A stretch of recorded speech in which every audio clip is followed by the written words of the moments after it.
खबर विस्तार से। खबर सिरोही से। सिरोही के पिंडवाड़ा थाना इलाके में 7 साल की मासूम से दुष्कर्म का मामला सामने आया है। जानकारी के मुताबिक आरोपी भी नाबालिग है। पुलिस ने 13 साल के बाल अपचारी को संरक्षण में लेकर बाल सुधार गृह भेज दिया है। बताया जा रहा है कि मासूम अपने ननिहाल में रह रही थी। शुक्रवार को जब वो खेल रही थी तभी 13 साल का बाल अपचारी उसे अपने घर में ले गया और उसके साथ दुष्कर्म किया।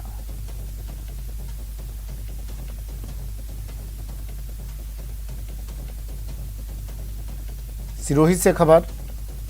7 साल की मासूम से दुष्कर्म का मामला सामने आया है और जानकारी जब जुटाई गई तो खबर ये भी मिली कि 13 साल के ही एक बच्चे ने इस वारदात को अंजाम दिया। अब इस बाल अपचारी को संरक्षण में लेकर बाल सुधार गृह भेज दिया गया है।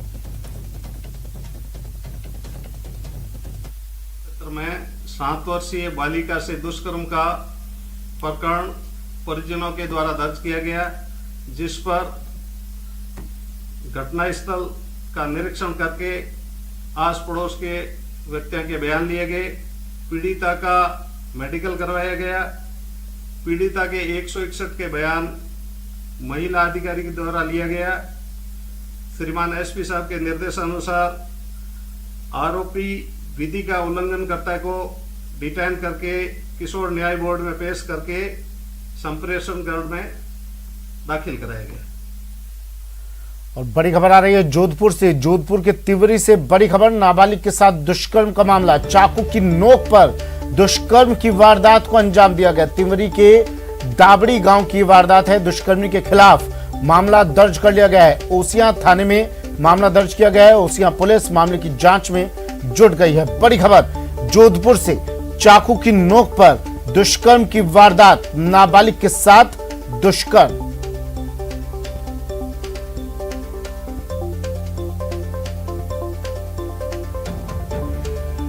जोधपुर से इस वक्त की बड़ी खबर है। चाकू की नोक पर दुष्कर्म किया गया एक नाबालिग के साथ। तिवरी के डाबड़ी गांव का ये पूरा मामला। डाबड़ी गांव में इस वारदात को अंजाम दिया गया। अब पुलिस ने दुष्कर्मी के खिलाफ मामला दर्ज कर लिया है। ओसियां थाना पुलिस पूरे मामले की जांच में जुट गई है। ललित मेरे सहयोगी फोन लाइन पर जुड़ गए हैं। ललित, पूरा मामला क्या और क्या कुछ इस आरोपी के बारे में अब तक पता चल पाया? देखिए, आरोपी नामजद है, उसकी पहचान कर ली गई है और चाकू की नोक पर जो है उसने दुश्मन की वारदात को अंजाम दिया था। फिलहाल घटना की जानकारी जैसे परिजनों को मिली, परिजनों ने ओसिया थाने में मामला दर्ज करा दिया है और नामजद आरोपी के खिलाफ मामला दर्ज हो गया है। पुलिस उस आरोपी की तलाश कर रही है और कड़ाई से उसकी तलाश कर रही है। कौन था ये? पहचान क्या हुई इस आरोपी की? ललित, चलिए, तो बड़ी खबर है जोधपुर से। नाबालिग के साथ दुष्कर्म की वारदात को अंजाम दिया गया। नामजद मामला दर्ज किया गया है। पुलिस इस आरोपी की तलाश कर रही है।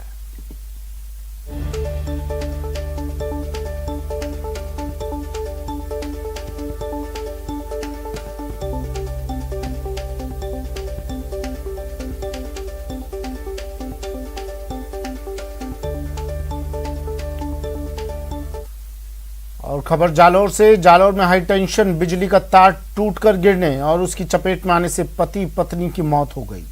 ये दर्दनाक हादसा चितलवाना इलाके के भीमगुड़ा गांव में हुआ, जहां देर रात हाई टेंशन तार टूटकर एक घर में लगे बिजली के तार पर गिर गया, जिससे पूरे घर में करंट दौड़ने लगा। इसी दौरान चार्जिंग में लगे मोबाइल को निकालने के लिए धूड़ाराम गोदारा ने हाथ बढ़ाया तो वो करंट की चपेट में आ गए। पति को बचाने पत्नी पहुंची और वो भी करंट की चपेट में आ गई। देखते ही देखते दोनों के लिए करंट काल बन गया। इस हादसे में घर भी जलकर राख हो गया।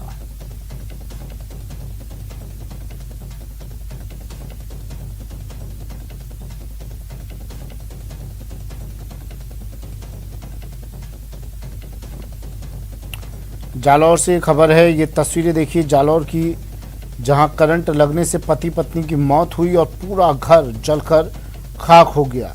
जालौर में दर्दनाक हादसा चितलवाना इलाके में हुआ।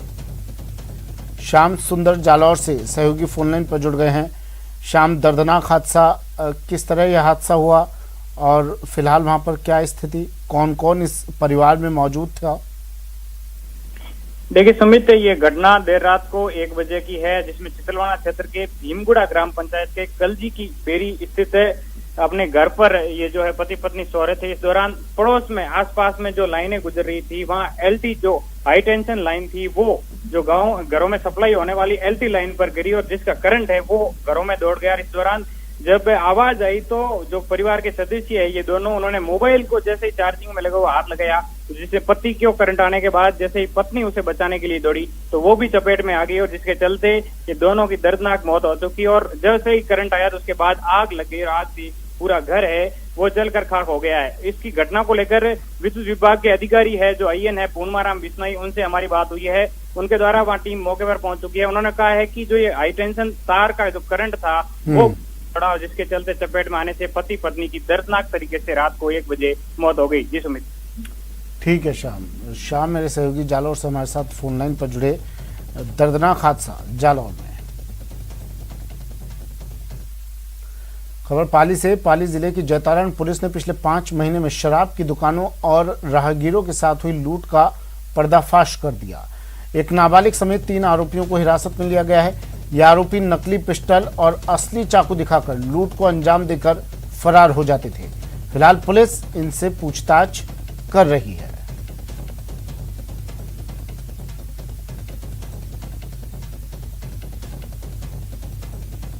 संदिग्ध व्यक्तियों को पूछताछ के लिए हिरासत में लिए गए। इन संदिग्ध व्यक्तियों में एक का नाम जितेंद्र उर्फ जीतूनाथ सनोफ किशोरनाथ जातिनाथ निवासी छितरिया हाल गरनिया और दूसरे का नाम राकेश सनोफ जोगाराम बावरी निवासी Garniya.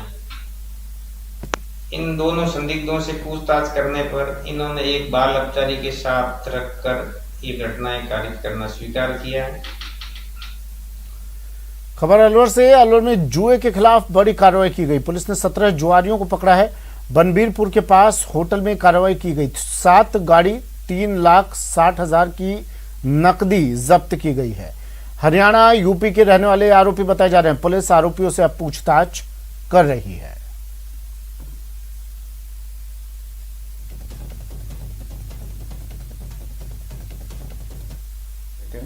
QRT cyber cell team और मेरे थाना स्टाफ द्वारा संयुक्त रूप से उत्तरा पैलेस होटल में योजनाबद्ध तरीके से दबिश दी गई। तो होटल के पीछे लॉन में करीब 17 लोग बड़ा जुआ खेलते हुए मिले, जिनको हमने 17 लोगों को मौके पर ही गिरफ्तार किया, जिनसे 3,60,240 रुपये की राशि बरामद की, जुआ राशि, और 7 लग्जरी गाड़ियां भी हमने मौके से जब्त की है। और कोटा से बड़ी खबर। ड्रेन में गिरी जीप, संतुलन बिगड़ने से यह हादसा हुआ। हादसे में हालांकि किसी को कोई नुकसान नहीं हुआ है। बड़ी खबर। जेसीबी की मदद से अब जीप को निकालने की कोशिश की जा रही है। कोटा से बड़ी खबर। संतुलन बिगड़ने से ये जीप गिरी। हादसे में हालांकि किसी को कोई नुकसान नहीं हुआ है। आयाना थाना क्षेत्र के लोहावत के पास एक जीप ड्रेन में संतुलन बिगड़ने से गिर गई। सूचना मिलते ही आसपास के लोग मौके पर पहुंचे। जेसीबी को बुलाया गया। जेसीबी की मदद से अब जीप को निकालने की कोशिश शुरू कर दी गई है।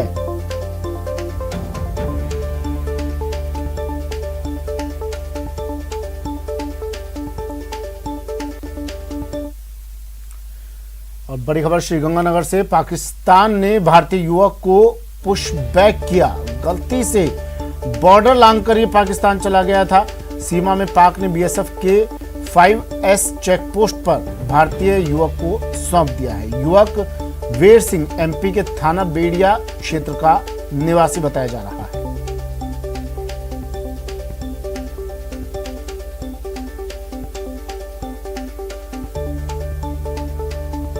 एक युवक बॉर्डर लांघकर गलती से पाकिस्तान की सीमा में चला गया था। पाक ने बीएसएफ के 5S चेकपोस्ट पर इस भारतीय युवक को वापस सौंप दिया है।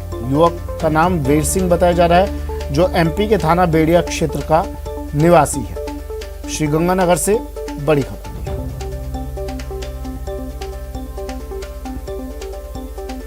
अशोक श्रीगंगानगर से फोन लाइन पर जुड़ गए हैं। अशोक, कौन था युवक, किस तरह से सीमा पार चला गया?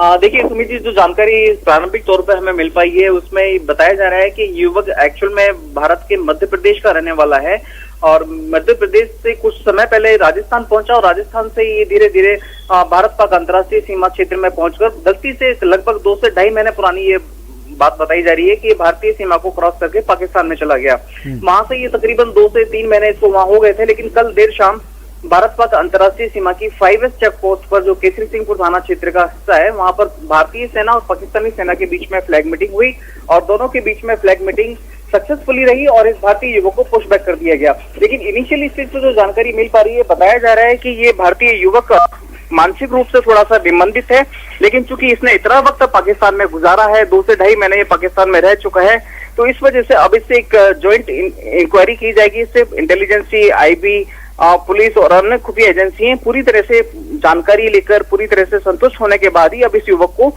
इसके परिजनों के हवाले किया जाएगा। जी सुमित जी, इस युवक ने क्या कोई, हालांकि आप बता रहे हैं कि थोड़ा मानसिक रूप से असंतुलित है, लेकिन क्या कुछ इस युवक ने बताया? देखिए, अभी तक इससे इंक्वायरी चालू नहीं हुई है, बस इतना ही मालूम चल पाया है कि इसकी आइडेंटिफिकेशन की गई है कि ये कहाँ का रहने वाला है, क्योंकि ये एमपी के बेड़िया और जिला खार का रहने वाला बताया गया है, लेकिन इसके अलावा भी कोई जानकारी परिवार से बात हमें नहीं मिल पाई है। जी नहीं, इसके परिवार से भी संपर्क नहीं हो पाया है। पुलिस का यही कहना है कि पहले इससे हम पूरी तरह से इन्वेस्टिगेशन करेंगे, सारी इंक्वायरीज लेंगे, उसी के बाद इसके परिजनों से संपर्क किया जाएगा। ठीक है, शुक्रिया अशोक तमाम जानकारी के लिए। तो पाकिस्तान ने भारतीय युवक को पुशबैक कर दिया है, 2-2.5 महीने तक ये पाकिस्तान में रहा और अब इसे वापस भारत को सौंप दिया गया है।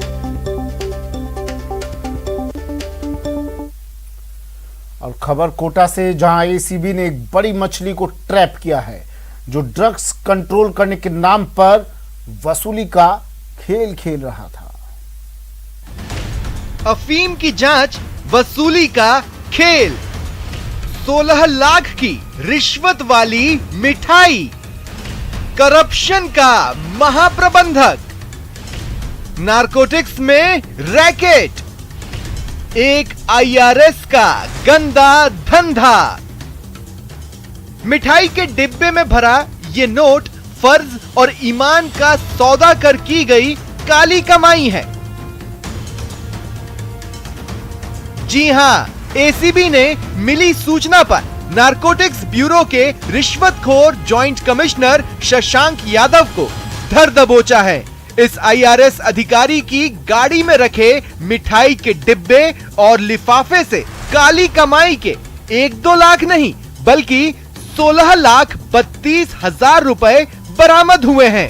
कोटा एसीबी ने आज बड़ी कार्रवाई करते हुए नारकोटिक्स के जॉइंट कमिश्नर जो है उनको 16 लाख की राशि के साथ यहाँ पर पकड़ा है। वो राशि जो है, ये बताया जा रहा है कि ये राशि जो है अफीम किसानों से वसूल की जाती थी, अफीम के पट्टे जारी करने की एवज में, और अफीम की क्वालिटी को अच्छी करने बताने के लिए एक रैकेट चल रहा था वसूली का। एसपी चंद्रशील ठाकुर के नेतृत्व में इस कार्रवाई को हैंगिंग ब्रिज पर अंजाम दिया गया है और उत्तर प्रदेश नंबर की इस गाड़ी से रकम भी बरामद की गई है। मिठाई के डब्बों में ये रकम जो है वो ले जाई जा रही थी। तस्वीरों में आप देख सकते हैं कि आरोपी जो है जिनको पकड़ा गया है वो जो है यहीं पर जिनको लाया जा रहा है और यहाँ से एसीबी की टीम उनको एसीबी कार्यालय लेकर के जाएगी। जिस तरह से सूचना मिली थी एसीबी की टीम को, ये कार्रवाई जो है अपना आप में बड़ी कार्रवाई इसलिए भी हो जाती है कि ये उत्तर प्रदेश में तैनात है और ये अधिकारी जो है किस तरह से ये वसूली का रैकेट जो है ये चलाया जा रहा था। नारकोटिक्स ब्यूरो के जॉइंट कमिश्नर शशांक यादव किस तरह करप्शन का खेल खेल रहा था, जरा वो सुनिए। जो महाप्रबंधक हैं, जॉइंट कमिश्नर हैं नारकोटिक्स ब्यूरो के, और उनके पास अतिरिक्त चार्ज है नीमच का, गाजीपुर में पोस्टेड है। उनके पास कोई बहुत बड़ी रकम है जो वो काश्तकारों से और दलालों से वसूल कर ला रहे हैं। उस गाड़ी को जब सरकारी गवाहों द्वारा चेक किया गया हमारी टीम द्वारा, तो उसमें 16,32,000 से ज़्यादा रुपए मिठाई के डब्बों में और लिफाफों में मिले हैं। मुखबिर की इत्तला से जो सूचना आई है कि ये रिश्वत की रकम है और जो इन्होंने चित्तौड़, कोटा और इस इलाके के काश्तकारों से और मध्य प्रदेश के काश्तकारों से प्राप्त किए हैं। अब जरा ये भी जान लीजिए कि ये IRS अधिकारी अफीम के किसानों से कैसे वसूली कर रहा था। इत्तला के मुताबिक यही है कि जो अफीम का दूध होता है उसकी गाढ़ता और उसकी जो मॉर्फिन कंटेंट है उसको अगर ज़्यादा शो करते हैं तो ज़्यादा आरी के पट्टे मिलते हैं। 6-8 की जगह 10-12 आरी के पट्टे काश्तकारों को जारी होते हैं। तो इसमें ये रिश्वत लेकर ही उसकी प्रमाण पत्र जो गाढ़ता का देते हैं वो रिश्वत लेकर करते हैं। इस तरह की सूचना थी। प्रथम दृष्टया वही प्रतीत होता है। अभी तक वो कोई संतोषप्रद जवाब नहीं दे पाया है। आइए आपको बताते हैं किस तरह नारकोटिक्स ब्यूरो का ये IRS अधिकारी अफीम की जांच के नाम पर किसानों से वसूली कर रहा था।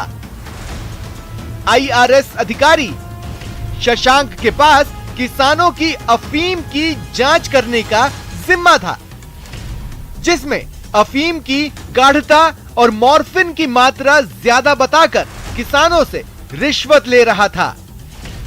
नीमच फैक्ट्री के लैब के 2 कर्मचारियों के जरिए रिश्वत लेता था। एक किसान से 60,000 तक वसूली करता था। मॉर्फिन की मात्रा ज्यादा बताने से किसानों को ज्यादा आरी में अफीम की खेती का पट्टा मिलता था। अफीम की जांच के नाम पर करप्शन का बड़ा खेल खेल रहा IRS अधिकारी शशांक आखिरकार ACB के शिकंजे में आ गया है। ACB को आरोपी से पूछताछ में कई बड़े खुलासों की उम्मीद है।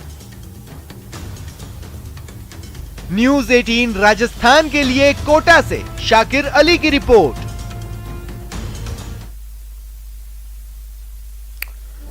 और आज IRS की पेशी होगी जज के आवास पर। इसकी पेशी की जाएगी। कल कोटा ACB ने इसे गिरफ्तार किया था। आज पेशी करवाई जाएगी इसकी। जज साहब के आवास पर ही पेशी होगी। 16,32,000 रुपए इसके पास से बरामद किए गए थे। आज इसे पेश किया जाएगा। कोटा ACB ने हैंगिंग ब्रिज के पास गिरफ्तार किए थे और इसके पास से 16,32,000 रुपए बरामद किए थे। अफीम काश्तकारों से सैकड़ों करोड़ रुपए की वसूली करने की फिराक में ये IRS था और अब इसे गिरफ्तार कर लिया है। जज के आवास पर इसकी पेशी करवाई जाएगी। ब्रेक के बाद स्वागत है आपका। बढ़ते हैं अगली खबर की ओर। खबर अलवर से। अलवर के बानसूर से विधायक रहे और पूर्व मंत्री रोहिताश शर्मा को पार्टी से 6 साल के लिए निष्कासित कर दिया गया है। पार्टी के फैसले के बाद रोहिताश शर्मा ने इसे व्यक्तिगत रंजिश के तहत की गई कार्रवाई करार दिया है।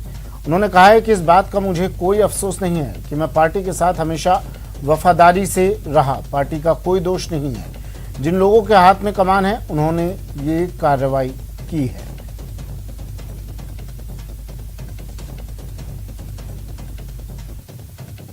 मुझे पता लगा कि पार्टी ने मुझे 6 साल के लिए निकाल दिया। मेरे को कोई अफसोस नहीं है कि मैंने जितने दिन पार्टी में रहा वफादारी के साथ काम किया। और जिन लोग, मुझे अफसोस इस बात का है कि लोगों ने अपने व्यक्तिगत रंजिश को निकालने के लिए मुझे पार्टी से निकाला है। और अब भी मैं बीजेपी के साथ काम करूंगा। अपने को निर्दोष साबित करने के लिए बड़े नेताओं से मिलूंगा। नरेंद्र भाई मोदी, अमित शाह और नड्डा जी पर मुझे विश्वास है कि वो मेरे साथ न्याय करेंगे। मुख्यमंत्री अशोक गहलोत ने किसान मित्र ऊर्जा योजना का शुभारंभ किया है। सीएम ने वीडियो कॉन्फ्रेंसिंग के जरिए 308 करोड़ के विभिन्न योजनाओं का शिलान्यास और लोकार्पण किया। इस मौके पर सीएम ने कहा कि देश के विकास में किसानों का अहम योगदान है। जल जीवन मिशन प्रदेश में शानदार तरीके से आगे बढ़ेगा। सीएम ने केंद्र सरकार से ईस्टर्न कैनाल प्रोजेक्ट पूरा करने की मांग की, तो साथ ही आंदोलनकारी किसानों से भी वार्ता की अपील की।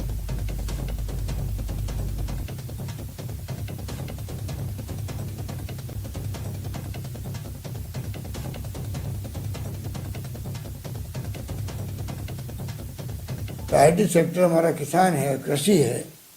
उसी रूप में हम लोग इस सेक्टर को और 90 पैसे बिजली जो मिल रही है, आप सोच सकते हैं कि जो बिजली 5 रुपये 55 पैसे प्रति इकाई पड़ती है, उसको 90 पैसे में देने का मतलब 4 रुपये 65 पैसे प्रति यूनिट अनुदान हो गया। और जैसा भी कहा गया 1,000 रुपये प्रति माह तक मैक्सिमम मिलेगा किसान को। अभी उदाहरण दे रहे थे हमारे मंत्री जी कि एक प्रकार से जो छोटे किसान हैं जो उनको तो एक प्रकार से फ्री बिजली हो गई। इस रूप में किस प्रकार खेती में प्रगति हो वो हमारा ध्येय है।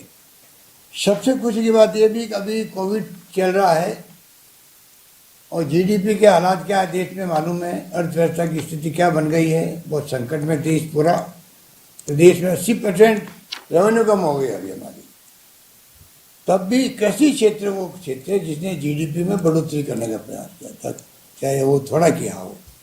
इससे बड़ा क्या सबूत हो सकता है किसानों का और किसानों के कृषकों का और उनकी भूमिका का, कि कोविड के अंदर भी उन्होंने जिस रूप में भागीदारी निभाई है, उस कारण से आज हम लोग कह सकते हैं कि जीडीपी के चुनौती भरे समय के अंदर भी उनकी भागीदारी प्लस है। जल जीवन मिशन जो है ये भी बहुत शानदार तरीके से आगे बढ़ेगा। अभी करीब 80 लाख घरों तक पानी हमें पहुंचाना है और इसमें 50% भागीदारी राजस्थान सरकार की है, राजस्थान की है, 50% भागीदारी केंद्र सरकार की है। तो पानी 1.something है, 1.2% है, बहुत कम पानी है। पानी कैसे बचाएं, इसलिए कल्ला जी ने रियाज दिलाया मेरे नारे को, जो मैंने 20 साल पहले दिया था, पानी बचाओ बिजली बचाओ सबको पढ़ाओ। और पानी बचाओगे जो स्लोगन था उसका आज भी महत्व है। बिजली में छीजत कम हो, चोरी नहीं हो, ये भी हमें जनता का सहयोग मांगना पड़ेगा कि बगैर आपके सहयोग से संभव नहीं होगा कि हम कैसे और ज़्यादा मजबूती से किसानों को और इमदाद दे सकें, क्योंकि छीजत से बहुत ज़्यादा नुकसान होता है। किसान आंदोलन की बात भी की गई, अध्यक्ष जी ने कहा, ठीक कहा कि भारत सरकार को चाहिए कि इतना लंबा आंदोलन कोई चलता नहीं है। डेमोक्रेसी के अंदर विपक्षी पार्टियां हो या जो डेलीगेशन आते हैं जनता के, उनकी बात सुननी पड़ती है, या तो उनको कन्विंस कर दें या खुद कन्विंस हो जाएं, दो ही बात हो सकती है। तो प्रयास करना चाहिए भारत सरकार को कोई रास्ता निकाले। लंबे समय से 6 महीने से अधिक हो गया मेरे ख्याल से उनको बैठे हुए, और उनको आंदोलन को समाप्त करवाना चाहिए। कोविड को लेकर आज गर्व से कह सकते हैं कि राजस्थान का मैनेजमेंट मेडिकल साइड में, सोशल साइड में बहुत शानदार रहा। पूरे देश में भी चर्चा है, देश के बाहर भी चर्चा है। वक्त एक ब्रेक का, जल्द हाजिर होंगे।